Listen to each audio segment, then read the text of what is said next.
آپ کے سامنے قرآن اسی طریقے سے پڑھا جا رہا ہے کہ جیسے کوئی آپ کے سامنے فرینچ زبان کے اندر آ کے آپ کو گالیاں نکالنا شروع کر دے. صحابی ہونا کوئی بڑی فضیلت نہیں ہے، اصل فضیلت ہے لا الہ الا اللہ محمد رسول اللہ کا اقرار کرنا.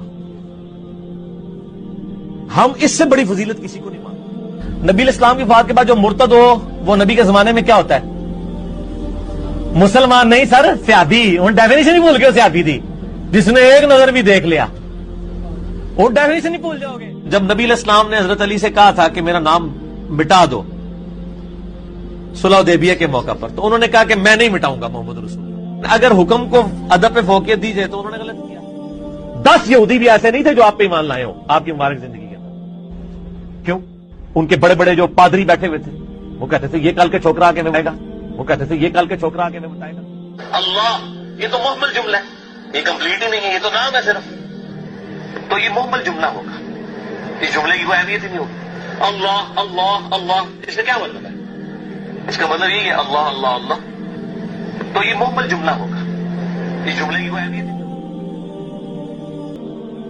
جو ہمیں کافر کہہ رہا ہے پھر ہم حق رکھتے ہیں کہ ہم اسے کافر کہیں. اور میں نے کئی دفعہ یہ گولڈن کوٹ اپنا بیان کیا ہے لوگوں کے سامنے کہ اگر قادیانی ہمیں کافر کہنا چھوڑ دیں تو ہم ان کو کافر نہیں کہیں گے.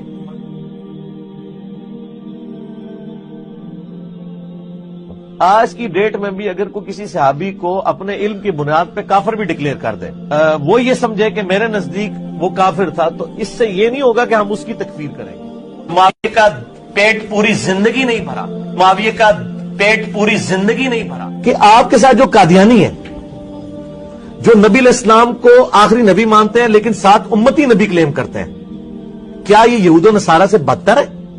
یہود و نصارہ تو آپ کے نبی علیہ السلام کو، میرے نبی علیہ السلام کو سرے سے پیغمبر نہیں مانتے بلکہ تو نعوذ باللہ جھوٹا کہتے ہیں. یہ نبی علیہ السلام کو مان رہے، ان کو آپ ان سے بدتر تو نہ کہیں. تو آج کے دور میں جو موبائل سے دیکھ کے پڑھ رہا ہے اس کو صحابہ کرام جو زبانی پڑھتے تھے اس سے زیادہ سوال. اس لیے میں بڑا ننگا جملہ بولتا ہوں کہ قادری صرف اس لیے کافر ہے کہ آپ کے امی ابو قادیانی نہیں ہے، ورنہ اگر آپ کے اور میرے امی ابو قادیانی ہوتے تو ہم بڑی آسانی کے ساتھ اپنے آپ کو مسلمان اور غیر قادیانیوں کو کافر سمجھ رہے ہوتے. قادیانی صرف اس لیے کافر ہے کہ آپ کے ماں باپ قادیانی نہیں ہیں، ورنہ اگر آپ کے ماں باپ قادیانی ہوتے تو قادیانی مسلمان ہوتے اور باقی سارے کافر ہوتے.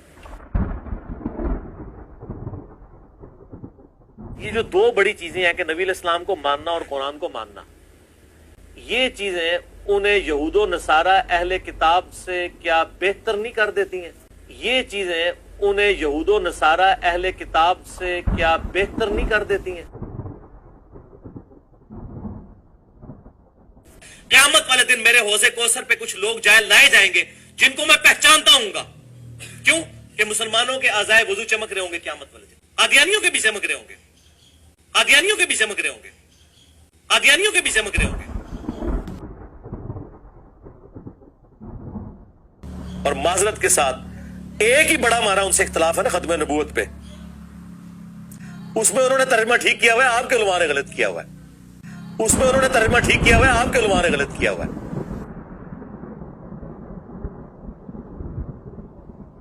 جب توحید بیان ہوگی تو گستاخی تو آٹومیٹکلی ہو جائے گی، کیونکہ توحید کا مطلب ہی ہے کہ اللہ کے سوا کوئی پیغمبر، کوئی فرشتہ، کوئی بزرگ، کوئی بابا، شاہی کوئی نہیں. توحید کا تو مطلب ہی یہی ہے کہ کوئی انسان اپنا پیشاب بھی نہیں روک سکتا، خواہ وہ پیغمبر ہو یا ہم انسان ہو. مرزا جلیلی نے خود یہ بیان دیا ہے کہ جب توحید بیان کی جائے تو توحید بیان کرتے وقت نبیوں کی توہین اور گستاخی کا پہلو نہیں نکلنا چاہیے. توحید ضرور بیان کریں لیکن انبیاء کی توہین نہیں ہونی چاہیے. ایک بالکل بیلنس چیز ہونی چاہیے، جو جتنی بات کتاب و سنت میں آئی اس کو اس طریقے سے بیان کرنا چاہیے. باقی اس میں کوئی ایسی اگزامپل بیان نہ کی جائے جس کی وجہ سے آپ صلی اللہ علیہ وسلم کی توہین کا پہلو ہو جائے.